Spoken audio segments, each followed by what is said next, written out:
Hello, my friend. The world of magic, filled with legends and ancient tales, is opening its gates once again. Tonight, in the Gryffindor dormitory by the crackling fireplace, I will share another story with my friends. Join us, for the magic is about to come alive. The sea stretched endlessly, black as ink beneath a sky stripped of stars. No moon shone to break the vast and hollow dark. The waves moved sluggishly, thick and heavy as though reluctant to stir, their slow, oily undulations reflecting the barest hint of silver from the distant horizon.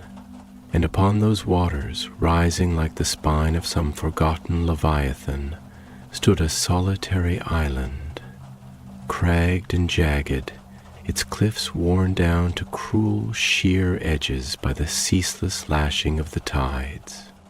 It had no name, at least not one that had been spoken in centuries. No maps marked its place, no ships veered close by choice. To the sailors of the North Sea it was a cursed place, a wound in the ocean where storms gathered without warning and mist coiled like a living thing. The few who claimed to have seen it, and fewer still who survived to tell the tale, spoke in hushed tones of its towering fortress, blackened with age, looming against the night like the last breath of a dying world. But the island was not empty. Beneath its ancient stones, in corridors that had never known the warmth of sunlight, something moved. Something old, something hungry.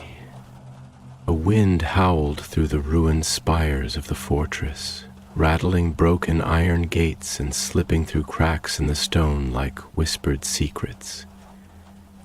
Within, at the heart of that terrible place, a single flame burned, a candle flickering weakly upon a table strewn with books and brittle parchment.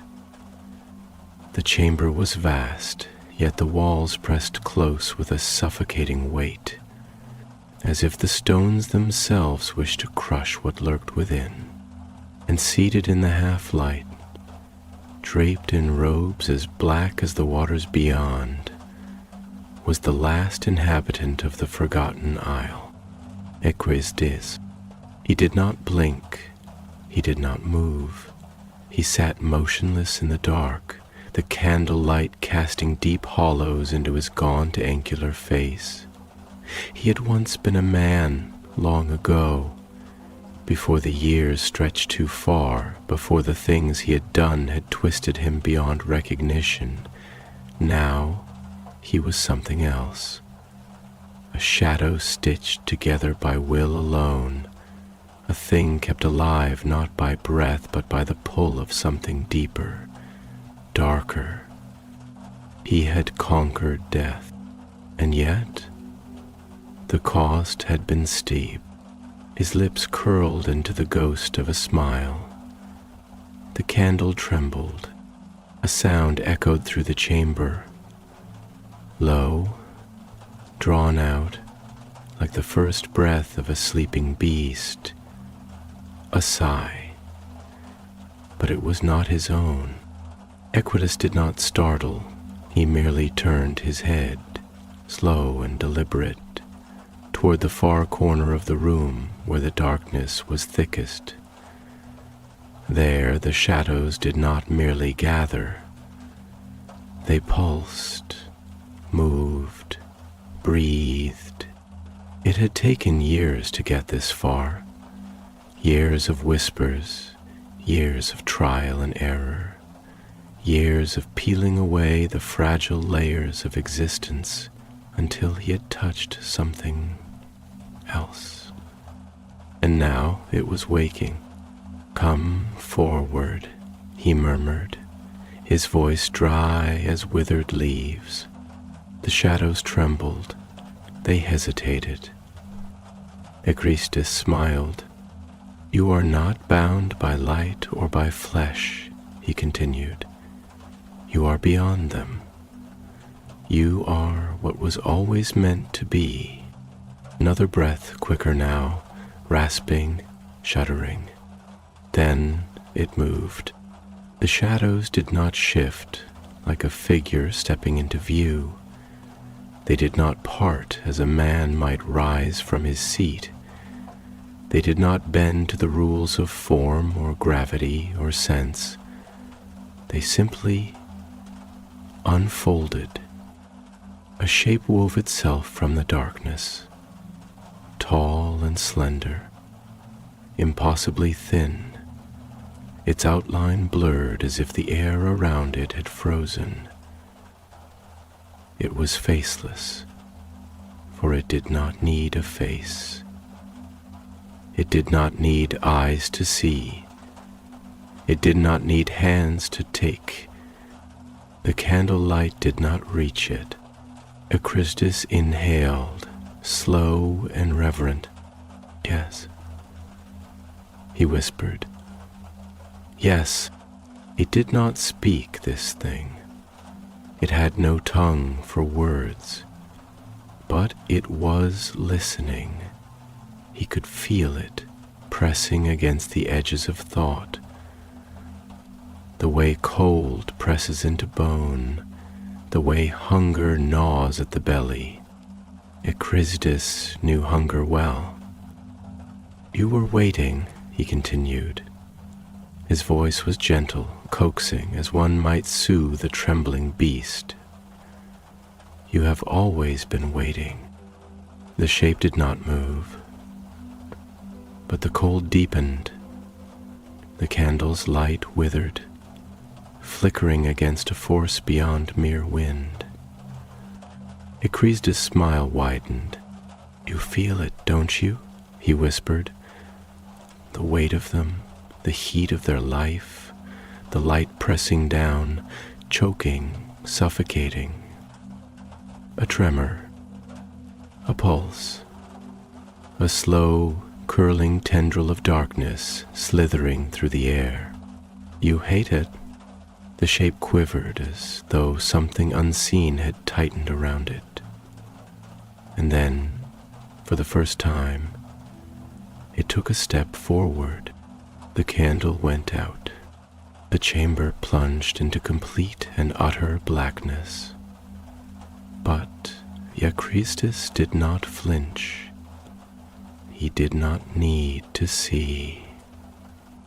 He could feel it, a presence unlike anything else, a weightless void, the absence of warmth, the absence of time.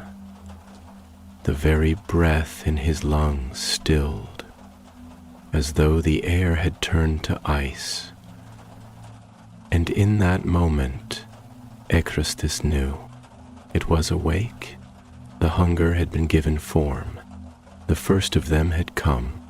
A thrill of triumph coursed through him, electric and wild. He had done what no wizard before him had dared. He had reached beyond the veil of death, not to conquer it, not to evade it, but to harness it, to shape it, to mold it into something terrible, something perfect. "You are mine," he murmured.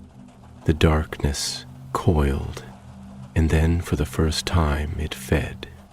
A scream tore through the walls of the forgotten isle, rising with the storm, a sound that did not belong to the world of the living. It rattled through the stone, down into the bones of the island, out across the endless black sea, where no ships sailed and no birds cried. And as it faded, swallowed by the cold, the darkness deepened. The first Dementor had arrived. Darkness thickened around the chamber, curling in unseen currents like a living tide, pressing into the stones, slipping into the cracks where the mortar had crumbled with time. The silence that followed the scream was deep and endless, as if sound itself had withered beneath the weight of something vast and unknowable. In that silence, Achristes did not move, did not blink, did not even breathe for a long moment. He simply sat, his thin fingers still resting upon the arm of his chair, his lips curved into the faintest whisper of a smile. He had waited for this moment, had imagined it in every detail, how the first of them would take shape, how it would pull itself from the abyss with the slow inevitability of a shadow lengthening at dusk. But reality, as it often did, had surpassed imagination. This was not merely a construct of magic, not a creature of bone and sinew or even spirit. No, this was something deeper, something that should not have been given form, something that had lingered at the edges of existence since the first light had burned away the void. He had reached into the darkness and drawn forth its hunger, shaped it, called it into being, not with words but with understanding. It was not a beast to be tamed, not a servant to be ordered. It was a hunger that had finally been given a mouth, a longing that had been given hands. He let the silence stretch between them, let the chamber settle, let the thing before him acclimate to the shape it had taken. There was no need to rush, no need to command. This moment belonged to it as much as to him. It had fed, and in doing so, it had tasted existence. That was enough. Finally, Achristes exhaled. A slow, measured sound, like the whisper of wind through dead leaves. You felt it, didn't you? His voice was low, the words unhurried, coaxing. The way it unraveled before you, the way the warmth was stripped from the bones, the way the soul trembled and tried to cling to itself before it was pulled into you, before it became nothing. You felt the moment it ended. The thing did not answer, not in words, not in thought, not in any way a mortal mind could comprehend. But it moved, just slightly, just enough that the air around it thinned, just enough that the cold deepened, just enough that the walls, the very stones, seemed to groan beneath the pressure of its presence. It had no face, no expression, no eyes to meet his own, yet he could feel it watching him, if watching was even the right word. It was aware of him now, aware in a way it had not been before, in a way that went beyond the physical. He had given it more than shape. He had given it awareness. It is different from hunger, isn't it? He tilted his head slightly, his fingers drumming lightly against the wood of his chair, the only sound in the suffocating dark. Hunger is simple. Hunger is of the flesh, a thing that comes and goes, a need that can be satisfied and then forgotten. But this, he paused, leaning forward slightly, his voice dropping to the faintest whisper. This is not hunger, is it? This is something else entirely. This is absence. This is the void, pressing against the walls of the world. This is what it means to devour, not to consume, but to erase. Still, no answer. Only that same stillness, that same shifting, curling presence, pressing against the edges of reality, testing, tasting. You were nothing before this, Achristes continued, his voice almost thoughtful now, almost curious. You were the echo of something that had never spoken. You were the breath that never filled lungs, the shadow cast by no light, and yet, here you are, here, in this world, in this shape, in this moment, because I called you forth. I gave you the first taste, and now you know. He exhaled again, softer this time, a slow smile pulling at the edges of his lips. You know what you are. The thing shifted again, more deliberate this time, as if considering his words, as if rolling them over itself like a mist moving over a frozen lake. It was a strange sensation, this knowing without sight, this communication that was neither spoken nor thought, merely understood. It was not a creature of logic, not a thing of reason. It was instinct, pure and raw, and yet it was learning.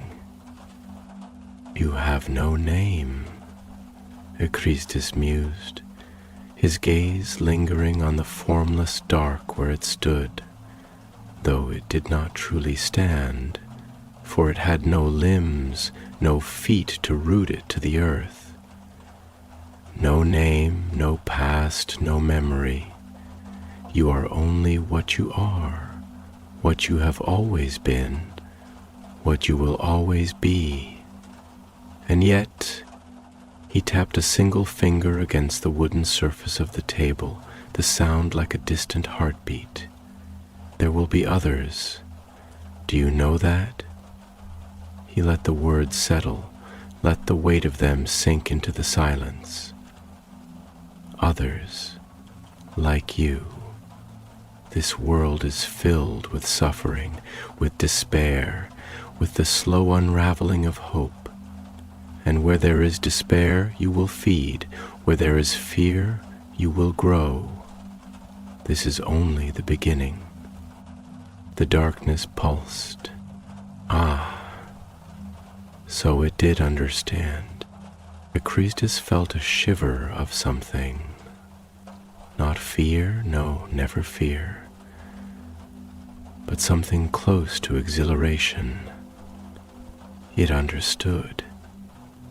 Not in words, not in thought, but in the way it moved, in the way it deepened the cold, in the way it pulled at the edges of the air itself. It knew what it was, and it would only grow. He let out a quiet chuckle, leaning back into his chair, his fingers lacing together as he regarded the thing he had made. You do not fear me, he observed. That is good. You will never need to fear anything, not even death, because death is meaningless to you, isn't it? He let the thought linger, let the weight of it sink into the thick air. You are not bound to life, not shackled to the fragile strings of mortality. You are the unraveling of those strings, the quiet unraveling of existence itself. You are what waits beyond the end.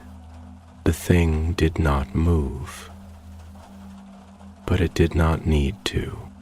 Echristus closed his eyes for a moment, just a moment, feeling the cold press against his skin, feeling the weight of what he had done settle into the marrow of his bones.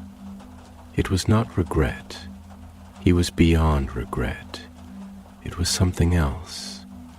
Satisfaction, perhaps. A deep, slow-burning satisfaction, like a fire smoldering beneath the surface of the earth. When he opened his eyes again, the darkness had deepened. The air was thinner, the candle had long since gone cold. He had done it. He had called forth the first of them. And soon the world would know them all. A soundless weight filled the chamber, the air thick with the absence of something that should not be gone. It was the peculiar stillness of a place where warmth had once existed but had been exiled, where breath had once stirred but was now held captive in lungs that dared not exhale. The walls, carved from ancient black stone, no longer reflected the thin flickers of candlelight that once lived upon them. Instead, they swallowed what little light remained, drinking it in as if they too had begun to thirst for something they had never known to crave. The cold had become a living thing, not a sensation, but an entity, weaving its presence into every crevice, every crack, every space between flesh and bone. Echristus did not shiver, though the cold had sunk into him, past his skin, past his marrow, past the vestiges of whatever mortal warmth might have once defined him. He had long since learned that warmth was a deception, a fragile, fleeting comfort that existed only to be taken away. Cold was the only truth, the void, the absence, the slow and inevitable unraveling of sensation.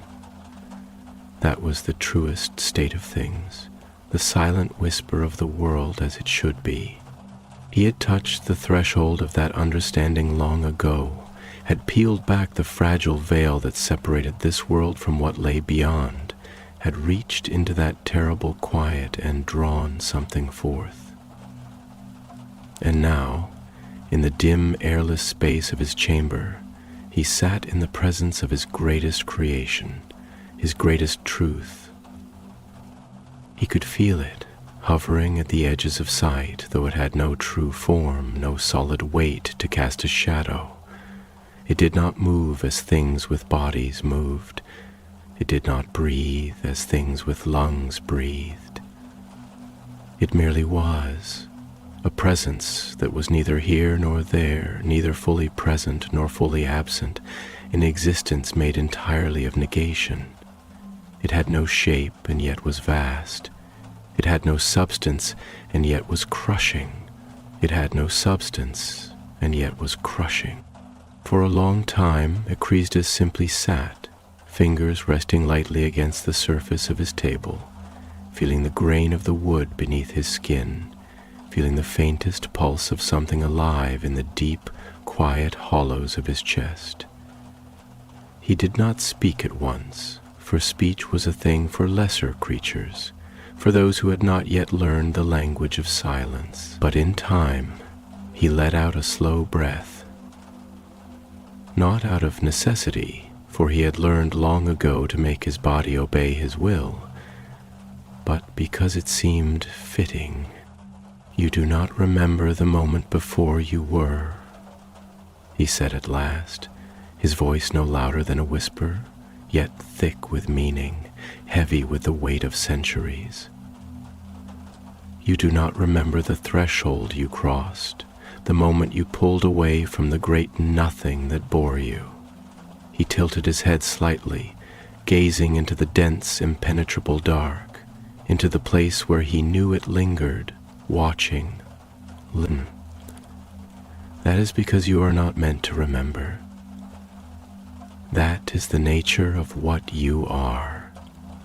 You do not emerge from a beginning. You emerge from an ending.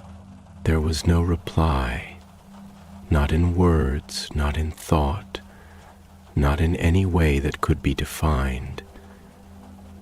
But something shifted, something stirred, as if the darkness had rippled, as if it had heard and was considering the weight of the words. Echristus let his fingers tap idly against the wood, the sound a small, inconsequential thing against the vast and endless hush that surrounded them. "Do you know what it means to be hungry?" he asked, and this time his voice held a note of something else, not amusement, not condescension, but curiosity, a deep and abiding interest in the thing that stood before him, in the way it moved, in the way it felt. Hunger.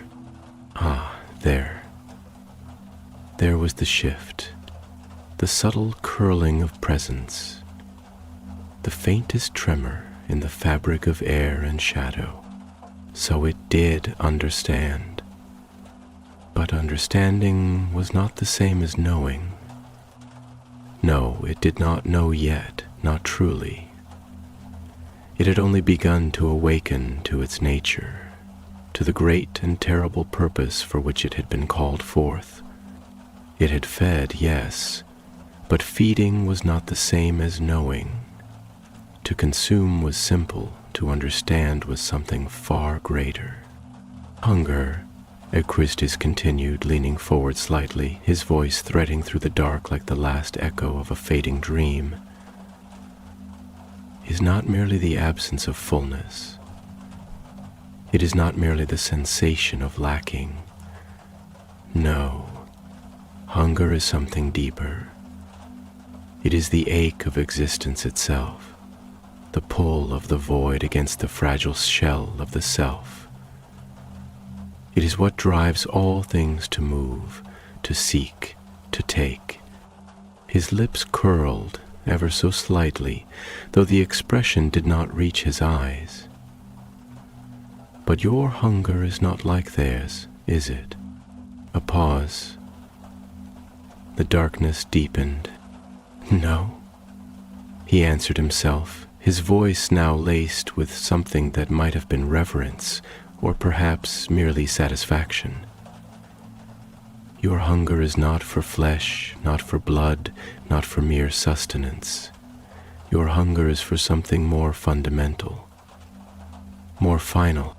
He let the silence stretch between them, waiting, watching, feeling the cold press in, feeling the weight of something vast and wordless settle over them both.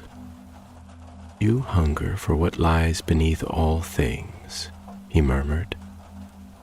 For the soul.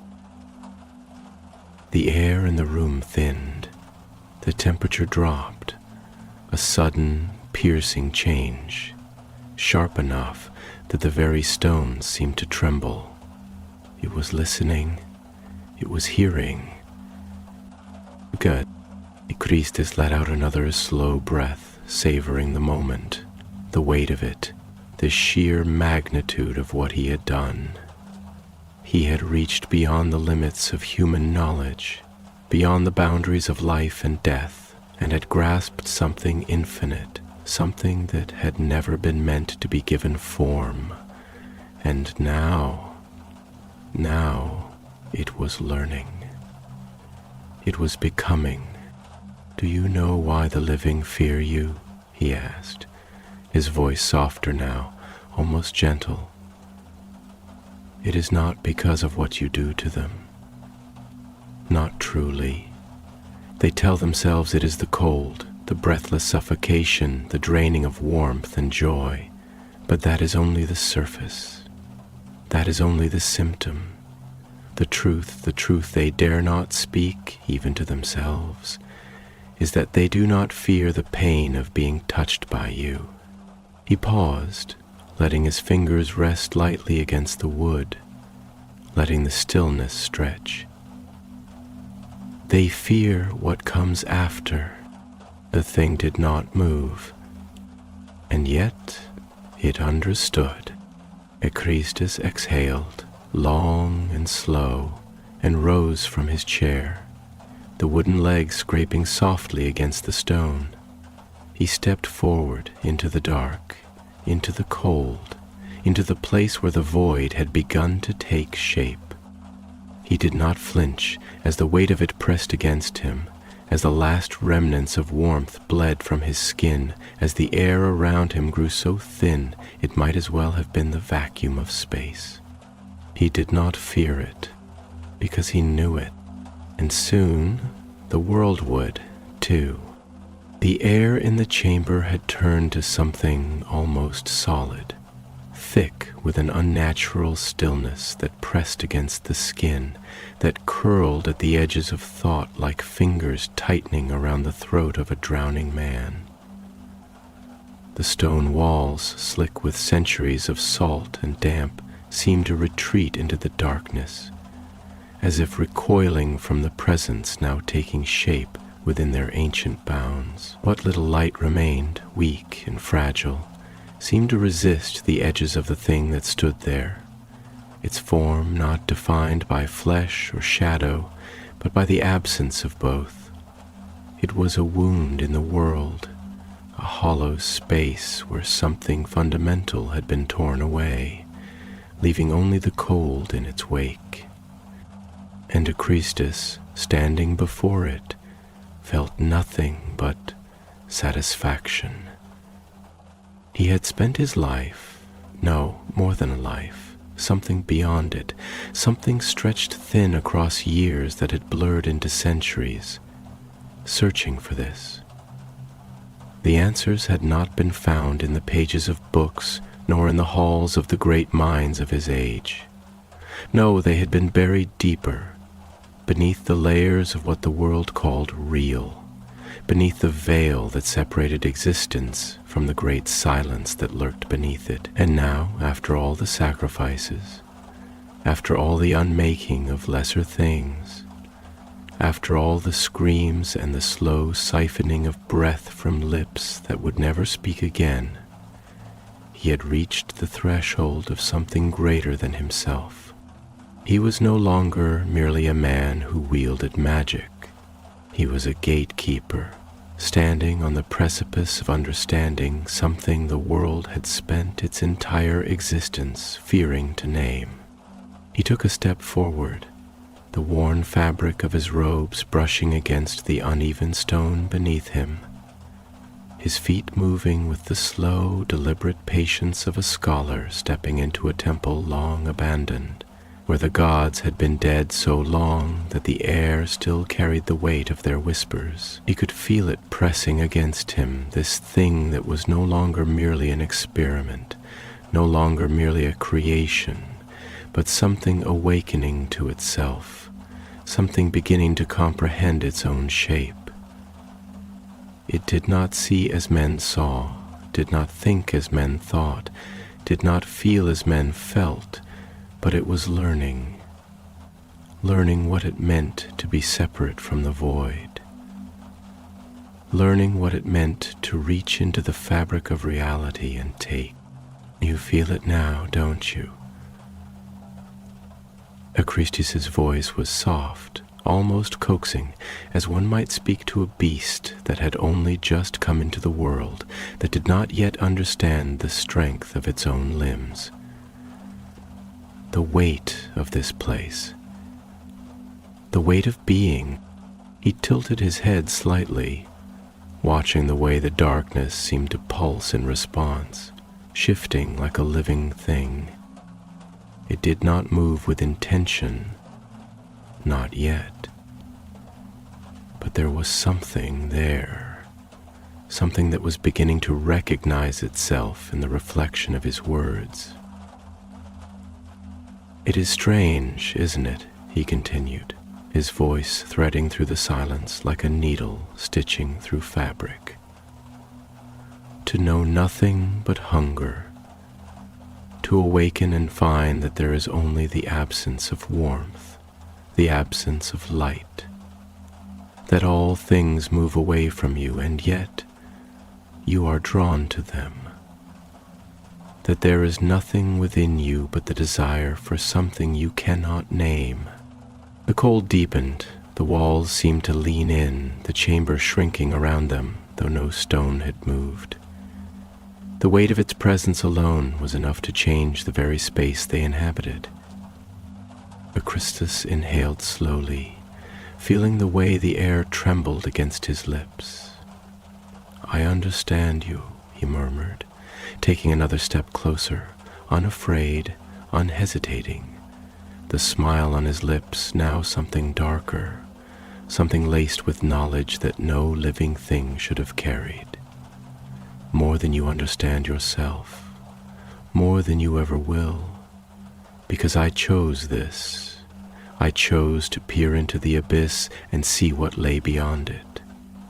I chose to reach into that dark and pull you forth." His voice did not rise, did not falter, did not tremble.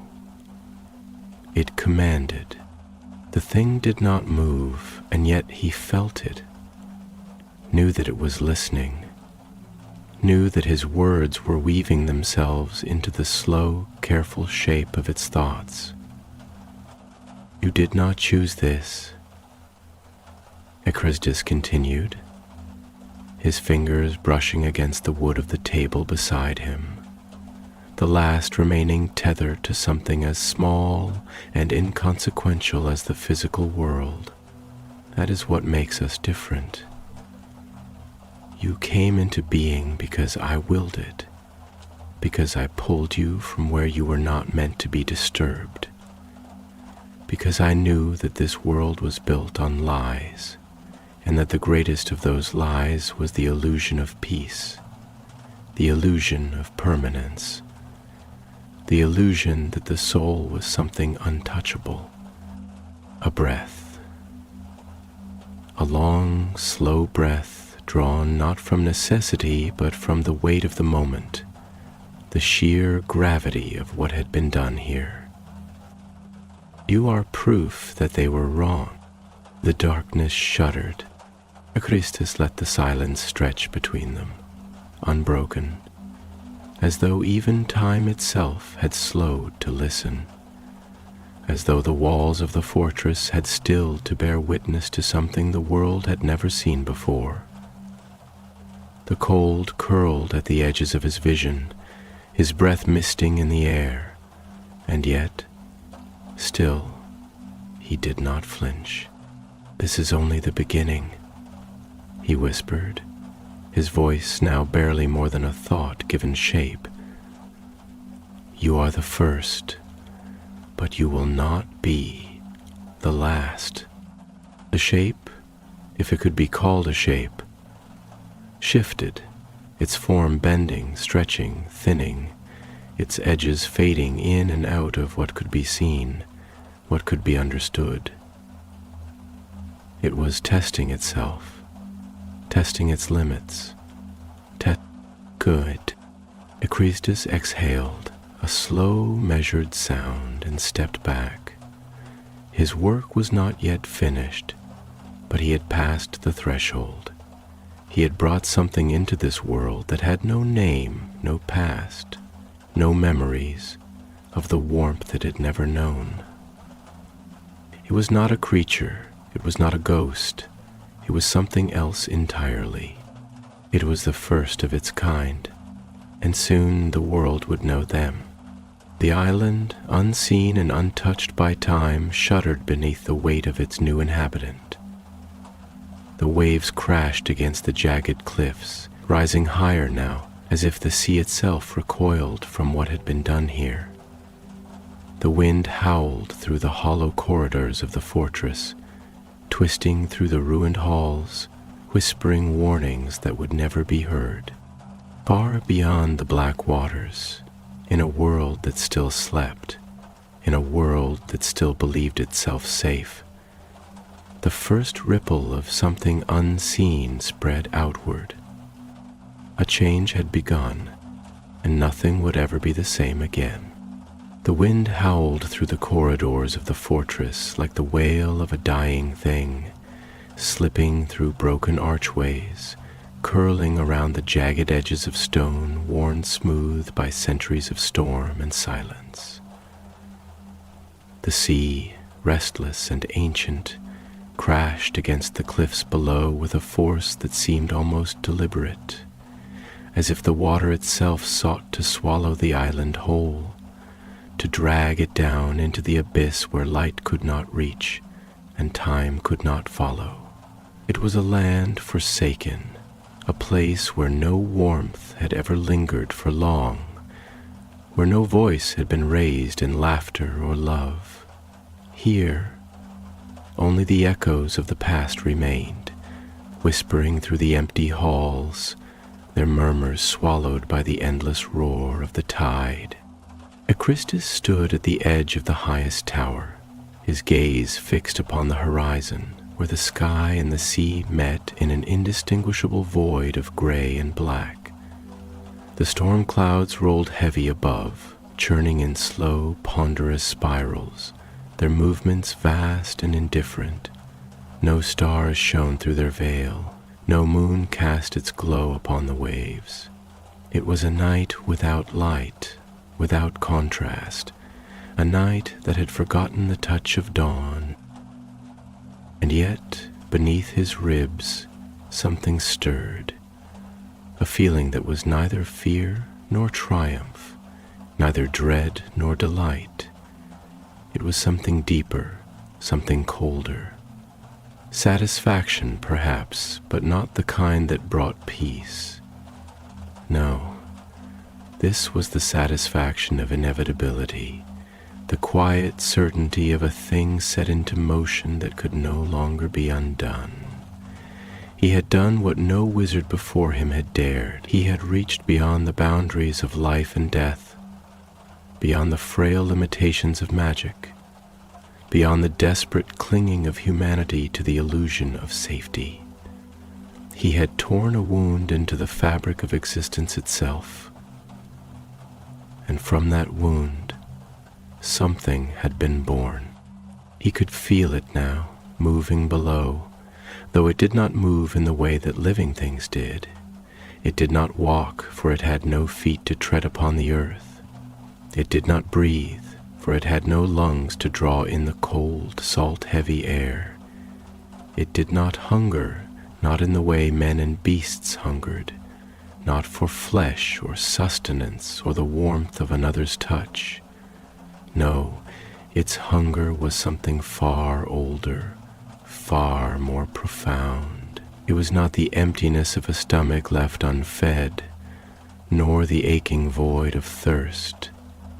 It was the hunger of absence, the longing of the void to consume that which lived, that which burned too brightly, that which carried within it the spark of joy, of hope, of memory. And it was learning. Echrisdis closed his eyes for a moment, feeling the wind lash against his skin, feeling the sting of salt and the weight of the storm pressing against him like the palm of some great unseen hand. He had spent years, decades preparing for this. He had sacrificed much, had given pieces of himself to the dark, had unraveled the fragile ties that once bound him to the world of men. There had been a time long ago when he had believed himself bound by the same chains that shackled all who walked the earth. Fear, love, the desperate need for meaning in a world that gave none. But those chains had long since rusted and broken. Now there was only the silence and the cold. "You are restless," he murmured, his voice carried away by the wind, though he knew the thing below would hear him. It did not hear as men did not listen with ears or comprehend with a mind shaped by experience, but it heard, it understood. "You do not yet know what you are. That will come in time." A ripple in the air, a shift so subtle that most would not have noticed it. But Echrisdis felt it as keenly as a blade pressed to his throat. "You seek," he continued, tilting his head slightly as if listening for something beneath the howling of the storm. "You reach out, though you do not yet know what it is you seek to grasp. That is the nature of what you are. You are the longing, the need, the hunger. You are the thing that waits beneath the surface of all things, the shadow cast by every moment of despair. You are the truth that all men fear but do not name." He turned away from the edge, his gaze falling upon the darkened corridors below, where the thing waited, where it listened. "You do not know what it is to be whole, because you have never been whole," he mused, stepping forward, his footsteps slow, deliberate, echoing against the cold stone. "You do not know the comfort of warmth, the pleasure of touch, the solace of companionship. You do not know laughter, nor sorrow, nor love, nor grief. but you know loss. And that is all you will ever know. Another shift, another pulse of cold, another tightening of the air, as if the space itself rebelled against the thing that now occupied it. "Does it frighten you?" he asked, and this time his voice carried a threat of amusement, dark and edged with something sharper. "The knowing that you will never be anything but what you are, that you will never change, never evolve, never grow into something more?" He let the words settle, let them coil through the empty halls like smoke curling through the rafters of a long-abandoned house. "No, you do not fear it because you cannot fear.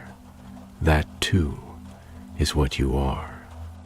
He descended the steps, the wooden beams beneath his feet creaking, groaning, as if the very bones of the fortress lamented his passage. The air thickened with every step, the cold pressing in tighter, wrapping around him like fingers clutching at the edges of his robes. "You do not yet know the shape of your own hunger," he said, his voice softer now, a whisper carried through the dark. "But you will, in time, you will understand what it is to take, to consume. You will come to know the taste of a soul unraveling beneath your touch, the way it shudders, the way it tries to resist even as it is drawn into the void. You will learn to savor it, to relish the moment of its breaking, to drink in the last embers of light before they are extinguished forever. That is what you are. That is what you will be." And then, as he reached the threshold of the chamber where it waited, where the dark had thickened into something near tangible, where the air was so thin that even his breath felt like a disturbance, he stopped. The thing did not move, but he felt it waiting, watching, listening. "You do not need a name," he said at last, his voice softer than the wind, softer than the whisper of the sea against the distant cliffs.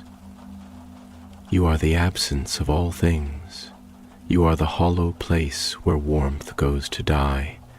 You are the shroud that wraps around the dying, the whisper that lingers in the wake of grief. You are nothing." A pause, and then, in the depth of that silence, a new stillness settled over the room, a stillness that understood. Akritas smiled, and beyond the walls of the fortress, beyond the blackened sea, beyond the storm-laden sky, something in the world shifted. The first Dementor had learned its name, and it was nothing. The storm raged beyond the fortress walls, its fury woven into the fabric of the night like the desperate thrashings of a thing unwilling to die. The wind, once a restless whisper through the broken archways and crumbling battlements, had risen into a great howling scream, lashing against the towers with the force of something vengeful, something enraged. The sea churned in kind, its surface a maelstrom of shifting darkness, waves rising like grasping hands, only to be swallowed again into the abyss. The island itself, ancient and unmoved, bore the onslaught in silence, its jagged cliffs standing firm against the weight of the storm, its blackened stone soaking in the cold like a living thing drawing breath. Yet within the fortress walls, beyond the reach of the wind, beyond the crash of the waves, the air was deathly still. The corridors stretched in endless darkness, their silence deep and suffocating, thick with the presence of something that did not belong in the world of the living. The torches that once lined these halls had long since gone cold, their iron brackets rusted, their wicks consumed by time. The air smelled of damp stone and salt, of old decay, of a place long abandoned by the touch of warmth. The shadows did not flicker here, did not waver as they did in places where fire still burned. No, here the dark was absolute, unyielding, swallowing all light, all movement, all life. And in the heart of that silence, in the deepest hollow of that darkness, Echristus stood before the thing he had created, his gaze steady, his breath slow, his pulse untroubled. There was no fear in him, not now, not ever. He had known fear once, long ago, before he had unraveled its lies, before he had peeled it apart and studied its trembling core. Fear was for the blind, for those who clung to the illusion of safety, to the foolish notion that the world had rules that could not be broken. He had broken them all. He had stood on the threshold of the abyss and stepped forward without hesitation, without regret. He had done what no wizard had dared. He had reached into the void and called something forth. And now, in the cold stillness of this forsaken place, he watched as it became. The thing did not move, not in the way a living creature would move, not with breath, not with the shift of muscle beneath skin. It had no weight, no true shape, only the suggestion of one, only the faintest outline of something almost human, almost corporeal. It lingered at the edges of sight, at the edges of thought, its presence more felt than seen, more known than observed. It was absence given form, the hollow ache of something lost, the echo of a voice that had never spoken. It had no face, no eyes, and yet Echristus could feel it watching him, could sense the way it reached toward him without reaching at all, the way it pressed against the fabric of the world as if testing the limits of its own existence. You understand now, don't you? Echristus' voice was soft, almost coaxing, his words drifting through the stillness like smoke curling through the air. You have no name, no past, no memories. You are not bound by time, nor by flesh, nor by the chains that shackle the living. You exist outside of them, beyond them. You are the hunger that does not end, the void that does not fill, the whisper that lingers in the wake of despair. He took a slow step forward, his movements deliberate, unhurried, the cold pressing against him like a lover's touch, sinking into his skin, into his bones. And yet even now you are incomplete. Even now you long. The thing did not respond, not in words, not in thought, and yet Echristus could feel the shift in the air, the way the darkness trembled, the way the cold deepened, the way the very walls of the chamber seemed to lean inward, as if drawn to the space where it stood. It was learning. It was listening. You do not hunger for food, nor for drink, nor for the warmth of another's hand. No, yours is a hunger far older, far greater. It is not the hunger of the body, but the hunger of the soul. It is the hunger that consumes. His voice was calm, almost reverent, his words weaving through the stillness with the weight of an incantation, a prophecy spoken not in spells, but in understanding. You felt it, didn't you, the first time you fed? The way the warmth unraveled, the way the light flickered and then was gone, the way the soul struggled, the way it clung to itself, desperate, terrified, before you took. A slow breath, a smile curling at the edges of his lips. You know now that there is no fight, no resistance, no power in this world that can stand against you. When they see you, they will tremble. When they feel you, they will despair. The thing moved then, not in steps, not in the way a man would move, but in the way the tide moves when pulled by an unseen force, in the way a shadow stretches when the light shifts. It shuddered, its presence expanding, contracting, testing itself, feeling the edges of its own existence. The cold grew heavier, the darkness denser, pressing in from all sides, wrapping around them both like a burial shroud.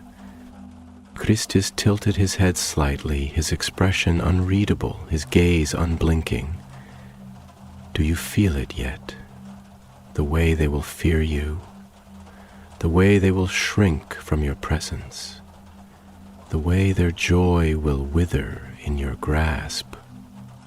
You will not kill them, not as men kill, not with blades or spells or fire. No, you will take something far greater.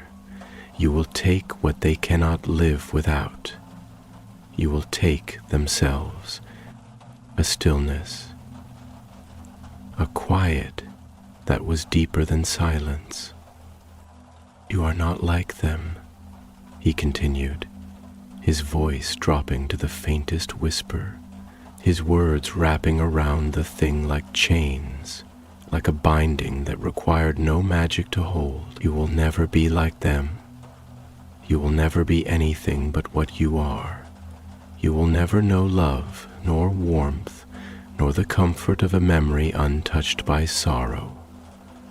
You are the darkness that clings to the edges of their waking minds, the shadow that waits at the corners of their dreams. You are despair itself, and that, my creation, is power. The wind screamed outside, its wails rattling the stone, but inside the chamber there was only the cold, only the absence, only the hunger. You are the first, Echristes murmured, stepping back now, his gaze never leaving the shifting, shivering mass of darkness before him. But you will not be the last. A pause, a breath, and then in the depths of the silence, something shifted, something began. Far beyond the walls of the fortress, beyond the reach of the storm, beyond the blackened sea and the nameless sky, the world stirred, though it did not yet know why. A shadow had been born, a thing without name, without end, without mercy. And in time it would spread, it would multiply, it would consume. The first Dementor had awakened, and the world would never be the same again. The storm had not ceased, nor had it relented, but neither did it rage in the way that storms made by the hand of nature did. No, this was a storm that had settled into itself, no longer a fury seeking to break, to crash, to collapse, but instead a thing that watched, that waited. The sky, as black as the depths of the sea, pressed low, so low that it felt as if the heavens themselves had been smothered, as if no light had ever touched this place, as if the stars had never existed at all. The waves, which had once battered the cliffs with the ceaseless hunger of time itself, now merely churned with a slow inevitability, a patient, knowing movement that did not seek to destroy, but simply be, an eternal shifting of shadow upon shadow, an abyss that had forgotten what it meant to end.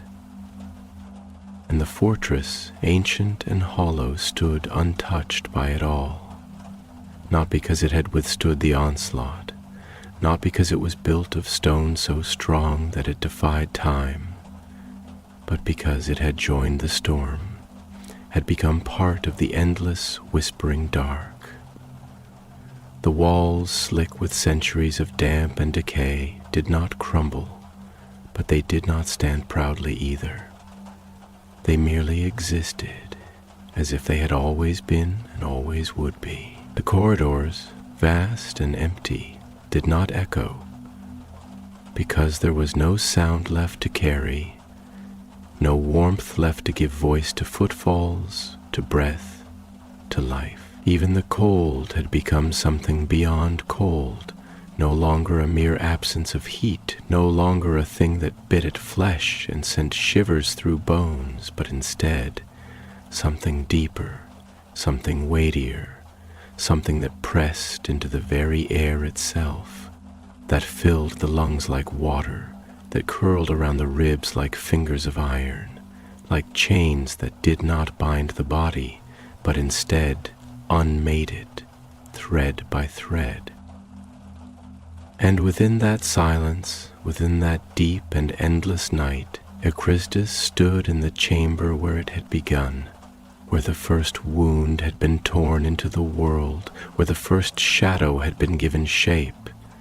He did not tremble, he did not shiver, he did not feel the cold, not because it did not touch him, but because he had become it. The man who had once feared death, once feared suffering, once feared the fragile, fleeting nature of human existence, had peeled those things away, had stripped himself of the weakness of fear, of the burden of warmth.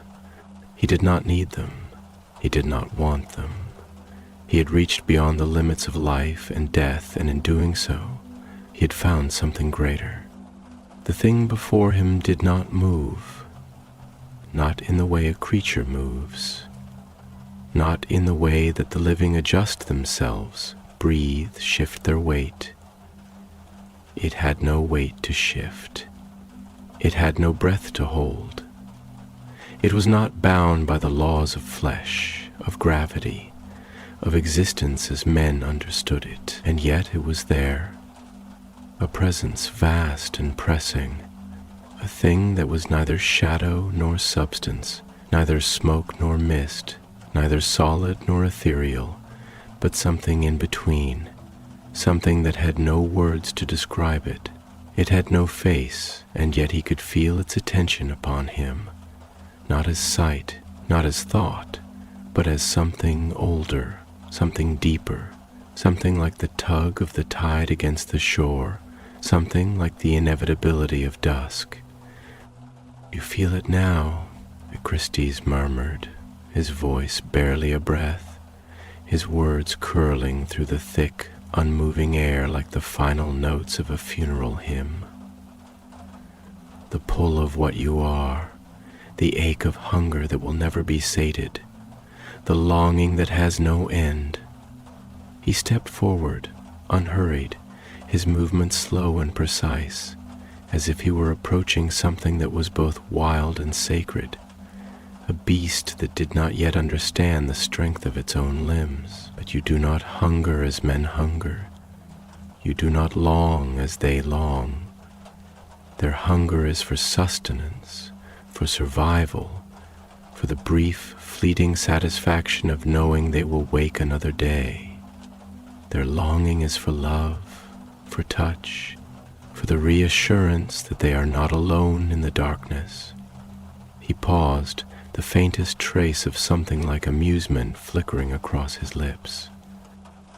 "But you do not hunger for life. You do not long for warmth. You hunger for the end of those things. You long for absence." The air in the chamber contracted, not in movement, not in motion, but in sensation, in the way that the walls seemed to pull closer without shifting at all, in the way that the stone beneath his feet felt thinner, felt hollow. The thing before him listened, and more than that, it understood. "You are not a beast," Echristus continued, tilting his head slightly, watching, feeling. "You are not a predator. You do not stalk, do not chase, do not hunt. No, your hunger is not the hunger of the body. It is the hunger of the void." His voice dropped lower, quieter, as if he were whispering to something fragile, to something that had only just been born, to something that was still learning the shape of its own name. And that is why they will fear you. A tremor in the air, a shudder in the cold. You are not pain, he went on, his tone turning almost thoughtful, his gaze never wavering from the shifting, trembling shape before him. Pain is fleeting, pain is endured, pain is survived. No, what you are, what you will be, is far worse. You are despair itself, the final breaking of the spirit, the moment when all light is gone and nothing remains but the vast, endless dark. He let the silence settle, let the weight of the truth sink into the chamber, into the space between them, into the thing that did not yet have a name. And that is why they will not fight you. That is why they will surrender. The air had turned to ice, so thick, so still, that even thought felt slowed, that even movement felt irrelevant. The thing before him did not respond, did not move, but he knew that it was waiting, that it was learning, that it was growing. Ekristus exhaled softly, stepping back now, his work not yet finished, but nearing something greater, something inevitable. You are the first, he whispered, his voice carrying through the void like the last echo of a forgotten prayer. But you will not be the last. And then, in the deepest part of the night, in the place where no light had ever touched, in the silence so profound that it pressed against the soul like a suffocating weight, something multiplied. Beyond the island, beyond the storm, beyond the endless reach of the blackened sea, the world lay in slumber, ignorant, unknowing.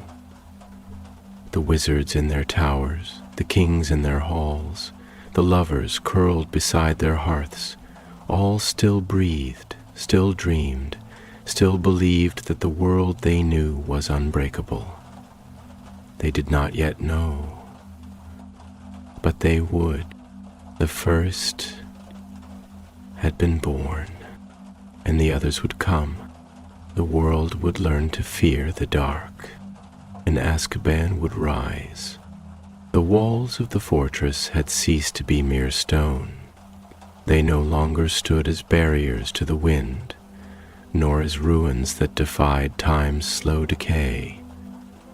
No, they had become something more, something aware, something that absorbed the whispers of the void itself, something that held within its vast, empty corridors the echoes of things that had never been meant to walk the world of the living. The silence had thickened, not merely the absence of sound, but the pressing weight of something that had taken root within these halls, something that had settled itself into the very marrow of the stones. The air no longer carried the salt and dampness of the sea, no longer smelled of the endless storms that beat against the cliffs. It was stale, stagnant, dead, as though the very breath of existence had been wrung from it, as though the place had forgotten how to inhale. And Ekristus, standing at the heart of it all, knew that his work was almost complete. The thing before him, his creation, his child, his proof that the world was not what it claimed to be, stood in silence, for it had no words, it had no need for them. It did not think in the way men thought, did not reason, did not argue or doubt or question, and yet it knew. It had begun to understand in the way that darkness understands the light, in the way that hunger understands what it means to consume. It had no face, no form, and yet its presence was suffocating, was endless. It stretched beyond what the eye could see, beyond what the mind could comprehend, beyond even the boundaries of the chamber itself. It was no longer confined to space, no longer tethered to the shape of things. It had become what it was meant to be, a thing that unmade instead of created, a thing that existed only to end. Christus exhaled, long and slow, allowing himself to feel it. The weight of what he had done, the knowledge of what he had brought into being. There was no regret in him, no fear, no hesitation. He had long since abandoned those things. They were the shackles of the weak, the illusions of men who refused to see the truth of the world. There was no peace, no justice, no balance. There was only power, and those who wielded it, and those who wielded by it. "You do not resist," he murmured, his voice low, almost contemplative, his words threading through the cold like the last embers of a dying fire. "That is what makes you perfect." He took a slow step forward. The dampness of the stone beneath his feet long since faded into numbness. Men struggle. They fight against the inevitable, clawing at time as though it is something they can hold, something they can keep. They build, they protect, they cling to what they know is fleeting because they cannot bear the thought of losing it. But you, he paused, tilting his head slightly, watching the way the darkness around the thing shivered, as though it had begun to breathe in its own way, as though it had started to pulse with something that was not life, but something deeper, something older. You do not fight. You do not build. You do not need. The air grew thinner, pressing inward, wrapping around his ribs like unseen fingers. "You are hunger," Christus continued, his voice quieter now, almost reverent, almost gentle, but not the kind that fades when it is sated, not the kind that is momentary, that is relieved. You are a hunger that does not end, a hunger that is its own existence, that has no opposite, no moment of satisfaction. You are the abyss that does not call, but waits. You do not chase, you do not hunt. You simply are, and the world comes to you. The thing did not move, but the walls of the fortress seemed to close in, the space between them drawing tighter, the cold denser. Christus smiled. "They will not know how to fight you," he murmured, his fingers brushing against the rough surface of the table beside him, feeling the splintered wood beneath his touch, feeling the realness of it, the fragility of it. They will think they can wield fire against you, think they can banish you with light, with warmth. But how do you fight something that does not live? How do you strike against something that feels nothing? They will not understand you, and so they will fall. He exhaled, the air in his lungs colder now, the weight of it pressing against his ribs, heavy and vast. They will not fall as men fall in battle, not broken by sword or spell. No, they will fall from within. They will break before they ever touch you. They will despair, and that despair will be their undoing. A slow shift, a ripple in the dark, a tightening of the air that was almost imperceptible. Christus let his eyes half close. Let the silence stretch between them. Let the weight of the moment settle into the bones of the fortress, into the marrow of the very island. You do not need a name. he whispered, and the words felt final, felt like a pronouncement, like something that had already been written, something inevitable. You do not need a purpose beyond what you already are. You do not need to be told what you will do, because there is only one thing you will ever be. He stepped closer now, until the cold wrapped around him entirely, until the air itself felt hollow, empty. You are death without dying. You are the end without closure. You are what is left when nothing remains. The storm outside had fallen silent. The waves had ceased their crashing. The wind had lost its voice. The island itself had stopped. And something else had begun. Far beyond the island, beyond the cliffs, beyond the blackened sea, the world still breathed in its ignorance. The wizards in their towers still practiced their spells, still taught their lessons, still convinced themselves that they understood the limits of magic. The kings still sat on their thrones, believing themselves untouchable, their rule unshakable. The children still played in the streets, the lovers still whispered in the dark.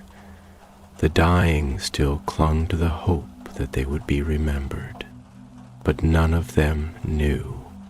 None of them understood what had been set into motion, what had begun in the silence of this forsaken place, what had risen from the void itself. None of them felt the shift in the air, the weight in the world, the darkness that had stirred. Not yet. But they would, because it would spread, it would grow. The first had awakened, and soon the others would come. The world, whether it was ready or not, whether it fought or surrendered, whether it denied or believed, would learn. Azkaban had been born, and it would never die. The storm had long since died, but the silence it left behind was not a peaceable thing. It was thick, suffocating, a great heavy weight that settled upon the fortress like an iron shroud, pressing against its stone walls, curling through the cracks in its mortar, seeping into the very marrow of the place. The sea, once restless and raging, now lay still as blackened glass, its surface so smooth and undisturbed that it seemed less like water and more like a vast and endless abyss, stretching out into eternity, waiting to swallow whatever dared come too close. The sky, once furious and screaming, had become something worse, empty, void-like, a great yawning nothingness that stretched above the world with neither stars nor moon to mark its depth.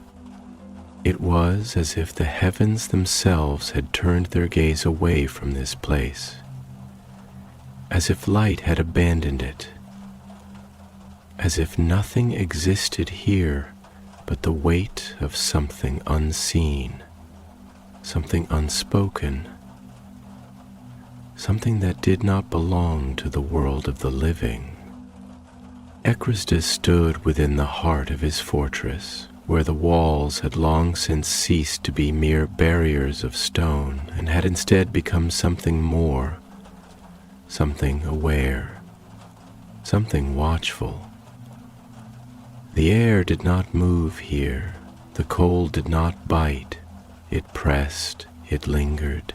It became something woven into the very fabric of the chamber, something that no fire could warm, something that no magic could banish. And before him, hovering on the very threshold of being and unbeing, was the thing he had created, the thing that had come from the void, the thing that had become the void.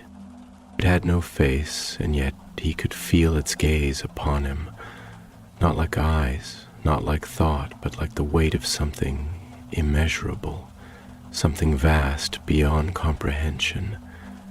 It did not move, not in any way that could be called movement, and yet its presence shifted, pressed, expanded. It was not a thing that occupied space in the way that men did.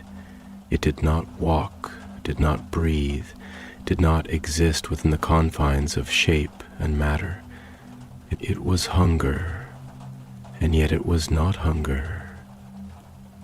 It was longing, and yet it was not longing.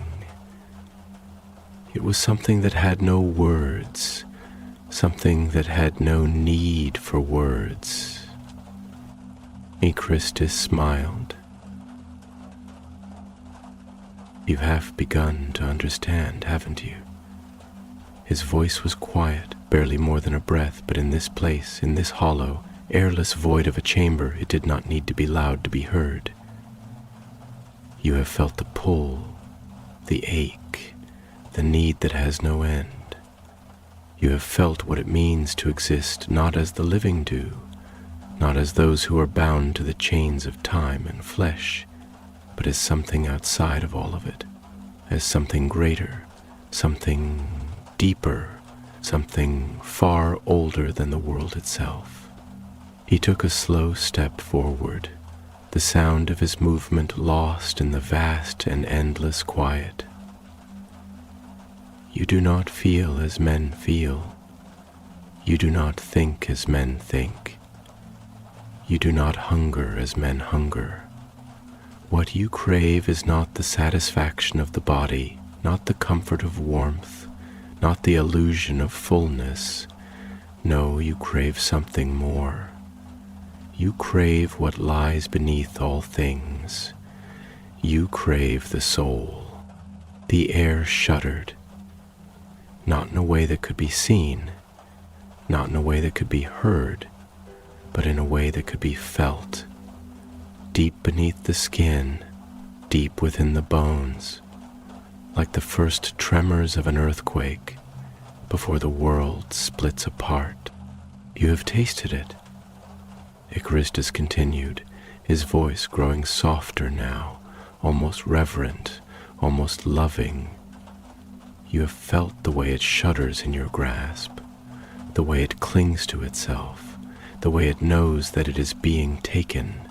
You have felt its fear, its despair, its breaking, and you have known in that moment that this is what you are, that this is what you will always be. He inhaled slowly, as if savoring the thought, as if drawing it into himself like a final breath before plunging into the depths. There is no end to you. There is no limit to what you will become. You are the unraveling. You are the abyss that does not close. A stillness fell over the chamber, heavier than any silence had ever been. The walls seemed to press in. The air seemed to tighten, as if the very world itself had recognized what had been born here, what had been let loose into the fabric of existence. You do not love, Christus murmured, tilting his head slightly, watching, feeling. You do not hope. You do not live. And that, my creation, is your greatest power. They will not understand you. They will not know how to fight you. They will try, oh how they will try, with their wands, with their incantations, with their pitiful, desperate belief that they can resist what cannot be resisted. But they will fail. His smile widened, slow and dark and knowing, because you are not a sickness that can be cured. You are not a shadow that can be banished. You are not death, a pause, a breath, a whisper. You are worse. The thing did not move, it did not speak, but it understood, And then, without warning, without sound, without any physical change, the world shifted. Ekristis did not need to see it happen. He could feel it. The air in the fortress thinned, as if something vast and unseen had stretched outward, spreading through the halls, through the walls, through the very foundation of the island itself. The cold, which had always been deep, always been biting, expanded, multiplied, grew so thick that it was no longer something that touched the skin, but something that sank into it, something that became part of it. The silence deepened, stretched, turned into something almost alive, something that waited, something that hungered. It was spreading. The first had been born, but it would not be the last. Ekristis closed his eyes for a moment, just a moment, allowing himself to feel it, the inevitability, the vast and endless certainty of what he had done. The fortress was no longer just a place. It was no longer just stone and ruin and history. It was becoming. It was changing. It was turning into something far greater than a prison, far greater than a mere fortress lost to time. It was Azkaban. It would call to them in time. It would draw them here, those who had been broken, those who had lost the warmth of life, those who had nothing left but the endless, gnawing ache of their own despair. It would feed them. It would sustain them. It would multiply them. And the world, blind, foolish, fragile, would not understand what had been done until it was too late. Ekristis exhaled softly, a slow breath, a final breath, and somewhere in the distance, beyond the blackened sea, beyond the hollow sky, beyond the reach of time itself, the first whisper of fear began to take root in the world. Azkaban had awakened, and it would never sleep again.